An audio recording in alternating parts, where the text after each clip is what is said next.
দেখাবো কিভাবে আপনারা কম্পিউটারের ফোল্ডার কালার অন্যরকম করবেন। ঠিক আছে, আপনার ইচ্ছে মতন যে কোনো একটি কালার করবেন কম্পিউটারের যে কোনো ফোল্ডারে। সো এই যে দেখুন আমি করে রাখছি এরকমভাবে, সব ফোল্ডার একই রকম। আপনি একটু অন্যরকম করলে কেমন হয়, একটু ভালো লাগে না?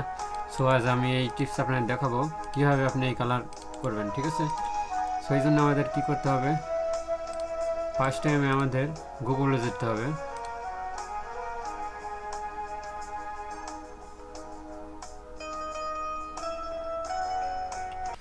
গুগলে যাওয়ার পরে আপনি গুগলে সার্চ করবেন ডাউনলোড রেইনবো ফোল্ডার। দেখুন আমি লিখে রেখেছি যে ডাউনলোড রেইনবো ফোল্ডার। ঠিক আছে, এর লেখার পরে সার্চ দেবেন। সার্চ দেওয়ার পরে এরকম চলে আসবে আপনার ডাউনলোড, এই যে ডাউনলোড ফ্রি রেইনবো ফোল্ডার্স, এটা ক্লিক করবেন।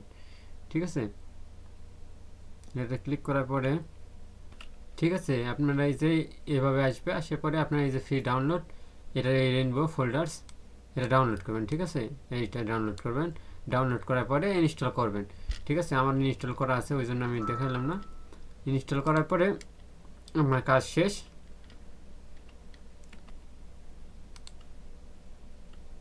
ইনস্টল করার পরে আপনারা আপনার ফোল্ডারে চলে যাবেন। ঠিক আছে, দেখাতেছি ফোল্ডারে গেলাম, আমি একটা তৈরি করে দেখছি, আপনি কীভাবে তৈরি করবেন।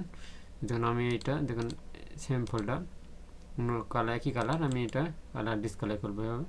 ক্লিক করার পরে এখানে যে লেখা আছে রেইনবো ফোল্ডার, ঠিক আছে, এখানে ক্লিক করুন। সময় নিতেছে।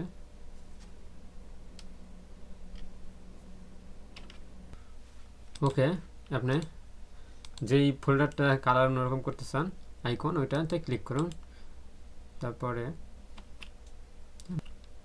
এরপরে আপনি দেখতে পাচ্ছেন এই যে রেইনবো ফোল্ডার্স, এখানে ক্লিক করুন।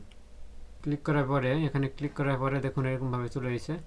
আপনি এখানে দেখতে হবে আপনি কোন ফোল্ডারতে করতে চাচ্ছেন। ঠিক আছে, সেই ফোল্ডারে দিতে হবে। দেখুন আমি এখানে নিউ ফোল্ডার, এই যে আমি নিউ ফোল্ডারে দিয়ে দিব।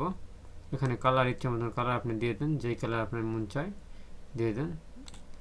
ঠিক আছে, দেওয়ার পরে এই যেখানে ক্লিক করুন। দেখুন ব্যাস হয়ে গেছে, ক্লোজ করুন। দেখুন এরকম ডিসকালার হয়ে যাবে, আপনার ফোল্ডার কালার চেঞ্জ হয়ে যাবে। ঠিক আছে, সো বন্ধুরা এভাবে আপনারা আমাদের কম্পিউটারের ফোল্ডারের কালার চেঞ্জ করবেন। সো আজ এই পর্যন্ত, সবাই ভালো থাকবেন, আল্লাহ হাফিজ।